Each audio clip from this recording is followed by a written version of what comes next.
Assalamualaikum warahmatullahi wabarakatuh. Perkenalkan, nama saya Aulia Zahra dari Kampus Institut Agama Islam Sumatera Barat Pariaman, Prodi Pendidikan Agama Islam.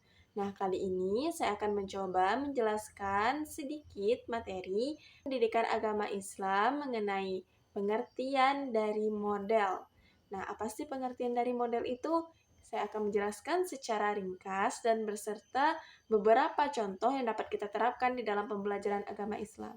Nah, kita masuk kepada pembahasan model pembelajaran. Apa sih model pembelajaran itu? Nah, model pembelajaran adalah suatu kerangka yang menggambarkan prosedur pembelajaran, baik itu secara menyeluruh maupun secara bertahap.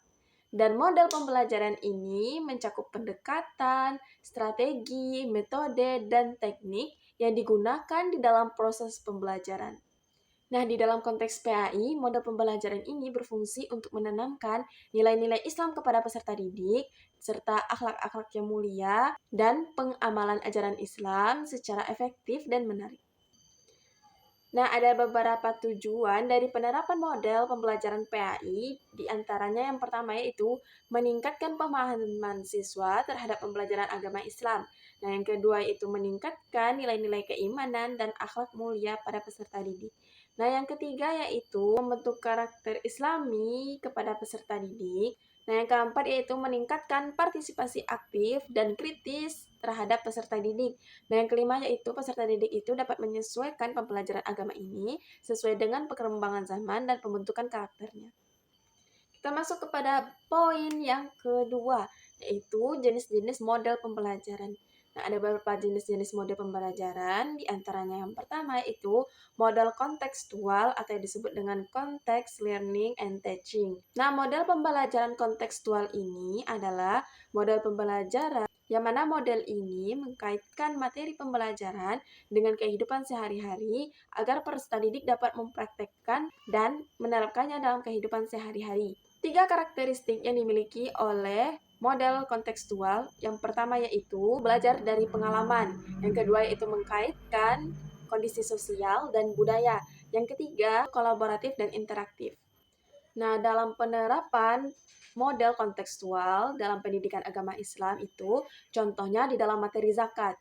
Nah, seorang guru dapat mengkaitkan materi zakat tersebut dengan melihat kondisi sekitar dalam masyarakat secara sosial, lalu menyuruh para murid atau peserta didiknya untuk melakukan simulasi mengumpulkan zakat fitrah pada saat bulan Ramadan. Nah, itu bisa jadi salah satu contoh dalam penerapan model kontekstual dalam pembelajaran PAI. Kita masuk kepada poin yang kedua, yaitu model pembelajaran kooperatif atau cooperative learning. Nah, model pembelajaran kooperatif ini adalah model pembelajaran yang membentuk peserta didik berkelompok-kelompok atau bekerja sama dengan pemahaman-pemahaman yang berbeda-beda.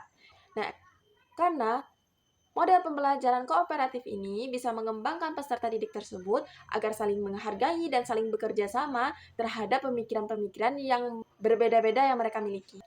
Kelebihan dari model kooperatif ini atau cooperative learning yaitu yang pertama meningkatkan kerjasama antar peserta didik. Yang kedua yaitu meningkatkan kepedulian kepada peserta didik agar dia saling membantu dan peduli kepada teman-temannya. Yang ketiga yaitu meningkatkan interaksi dan kepedulian sosial. Salah satu contoh yang dapat kita terapkan dalam penerapan model kontekstual atau contextual learning dalam pembelajaran pendidikan agama Islam. Yang pertama yaitu salah satu contohnya kita dapat membentuk beberapa kelompok dalam peserta didik dan memberikan mereka tugas, salah satunya yaitu menceritakan salah satu kisah Nabi dan memberi tanggapan terhadap kisah-kisah yang mereka ceritakan tersebut. Nah, yang terakhir yaitu model pembelajaran inquiry, yaitu model pembelajaran penemuan.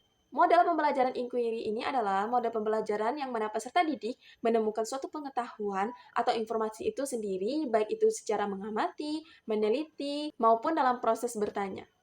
Karakteristik di dalam model inquiry atau penemuan ini yang pertama yaitu peserta didik dituntut untuk berpikir secara kritis. Nah, yang kedua yaitu peserta didik fokus dalam proses berpikir. Dan yang ketiga itu guru itu sebagai fasilitator. Ada tiga kelebihan di dalam model inquiry ini. Yang pertama yaitu melatih berpikir ilmiah dan kritis. Nah, yang kedua yaitu meningkatkan rasa ingin tahu terhadap pembelajaran agama Islam. Nah, yang ketiga yaitu memberi pengalaman belajarnya langsung. Nah, contoh dari model inquiry ini, salah satu materinya yaitu hikmah puasa. Nah, peserta didik dapat mencari dalil-dalil, hadis, maupun kisah-kisah yang berkaitan dari hikmah-hikmah di bulan puasa. Nah, kesimpulan dari materi yang telah saya terangkan tadi adalah model-model pembelajaran PAI itu bermacam-macam dan dapat dipilih menerapkan beberapa metode tersebut dalam pembelajaran pendidikan agama Islam. Mungkin hanya itu yang dapat saya sampaikan atau saya jelaskan pada materi kali ini. Saya akhiri dengan wabillahi taufiq wal hidayah. Wassalamualaikum warahmatullahi wabarakatuh.